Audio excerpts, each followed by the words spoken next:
We're making a prompt start with the Completed Buildings Higher Education and Research winner. It's in Lincoln, New Zealand. Please welcome, in association with LabWorks, doing the presentation, Warren and Marnie. Congratulations.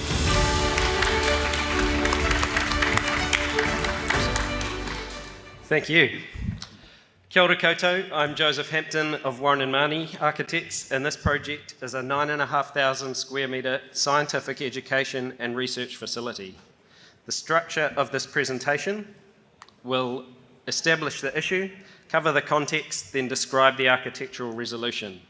So let's start with the issue. The challenges facing today's primary sector are profound. Using traditional farming methods, the amount of water and land mass dedicated to global food production will need to double. We must become more efficient. More than ever, we need science to deliver creative and innovative solutions to managing our food security and resources. This project is located on a land-based tertiary campus in the rural heartland of New Zealand.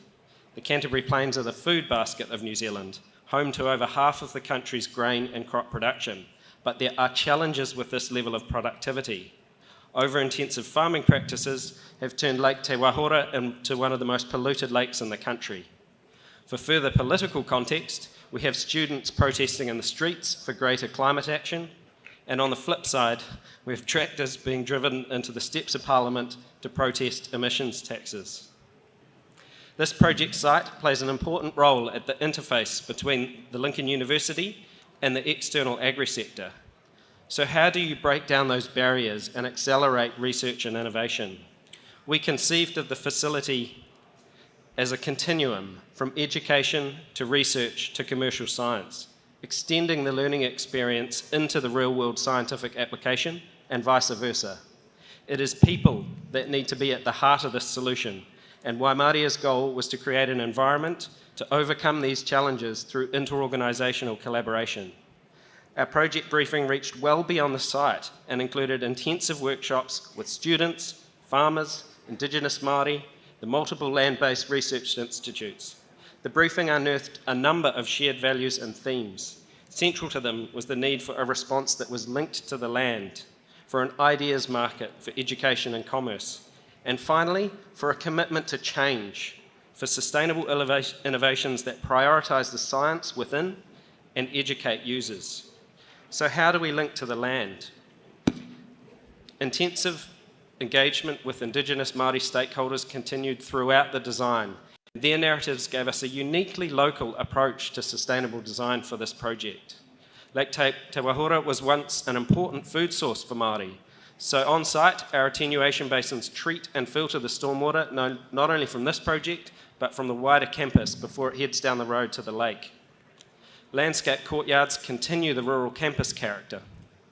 The research building defines the fourth edge of the heart of the university.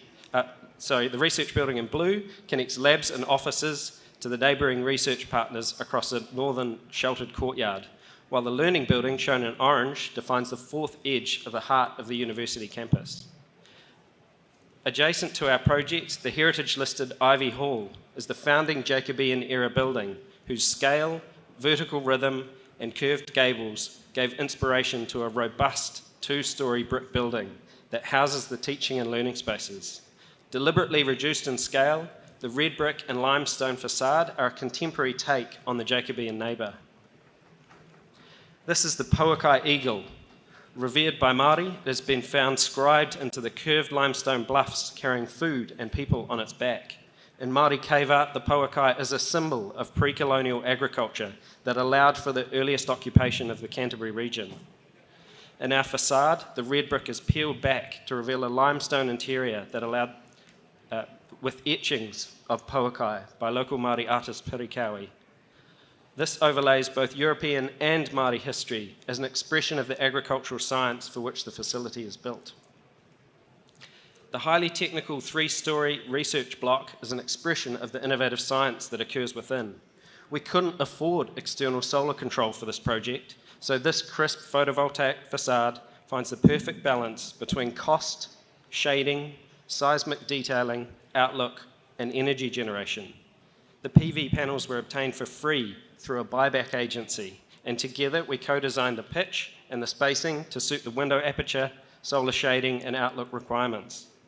The resulting workspaces are calm, with high levels of natural daylight and beautiful views through the solar panels to the agricultural landscape beyond. Fabric and colour selections create a warm, vibrant palette inspired by a well-loved copy of the Standard Soil Colour Charts book that we borrowed from a local professor who identified the specific Lincoln soil coloration. This not only reflects the agricultural science within, but also references the genesis of the Lincoln campus, which was sited on this unique intersection of hill, forest, plain, and wetland soil types, a true link to the land. But how do we achieve a continuum that bridges education, research, and commercial science?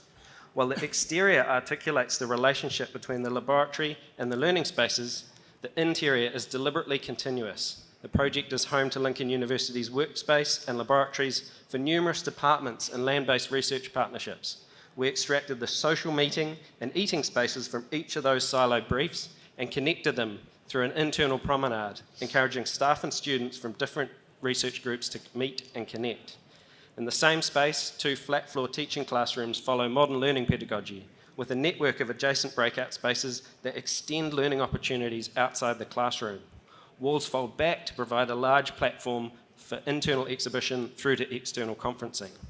Upstairs, the office space is arranged parallel to the labs for a high degree of visual interaction, safety, and access. The link from academic research to learning laboratories breaks down the barriers between the scientists' teaching and commercial research responsibilities. 3 large teaching laboratories are visible from the heart of the campus, and in a unique move, students are welcomed up into the heart of the facility to meet with their academic mentors. The resulting spaces transform the student experience. Students share ideas and feel immersed in the real-world scientific research. Here in shot, we can see a scientist from Bioprotection Aotearoa conducting commercial science in the lab beyond the student space. The learning laboratories break with tradition, transforming hidden rooms into glass-walled spaces with science on display. They've transformed the way academics teach, with students in the centre of the class and academics as roaming support. Views to the campus beyond are filtered through a beautiful showcase of the university's extensive specimen collections, a didactic design that educates its users.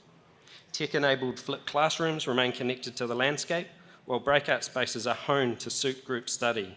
These aren't large, empty spaces. They are vibrant, human-scale spaces designed alongside students to give them the environment that they love. As a result, students are staying on campus longer, improving their educational outcomes and overall experience. Through collaborative briefing, an extensive cafe forms a central hub for the co-located agri-sector. University staff and students mix with visitors from the neighbouring research institutes and share ideas. As a commitment to change, the building equally supports a sustainable local economy. The project was born from the terrifying Christchurch earthquake sequence, and buildings demolished from the site have been broken down and reused in the foundation to balance cut and fill. Oak trees felled from site were milled and reused in the interior, and timber finishes, timber stairs, and timber framing reduced embodied carbon. The building is insulated with 10 tonnes of locally grown sheep's wool, and the carpet used is also 100% New Zealand wool. The design is deliberately reductive, with all systems exposed and expressed to reduce carbon. The palette and material selections are natural and durable, with a focus on cost and whole-of-life performance. Low-carbon brick was quarried and fired just down the road, and then textured to express Māori narratives. The pace of science and technology drove a long-life modular laboratory system that allows labs to be converted and reconfigured with minimal intervention or waste. An innovative structural dampening system provides asset resilience, as some of these laboratories run experiments for decades. It also reduced the seismic deflection complexity and saved over 2,700 tonnes of concrete and steel from the project. These giant dampeners also look pretty fascinating, so we chose to express them as an educational tool. We didn't dress it up. If it wasn't functional in this project, it was out. In response to student protests, the solar facade and ground source energy system have catalysed Lincoln's move away from coal towards electricity. These innovative moves represent a commitment to change, leading to a carbon assessment that has surpassed REBA's 2025 targets by over a third. proof that low carbon design can be achieved on a tight budget. Waimaria has established an environment to overcome global food and resource production through interorganisational collaboration and education. This project was delivered on time and under budget. Lincoln University's student population continues to accelerate despite a national decline, and Waimaria is emerging as an epicentre for students and researchers looking to solve one of the biggest issues of our time. Thank you.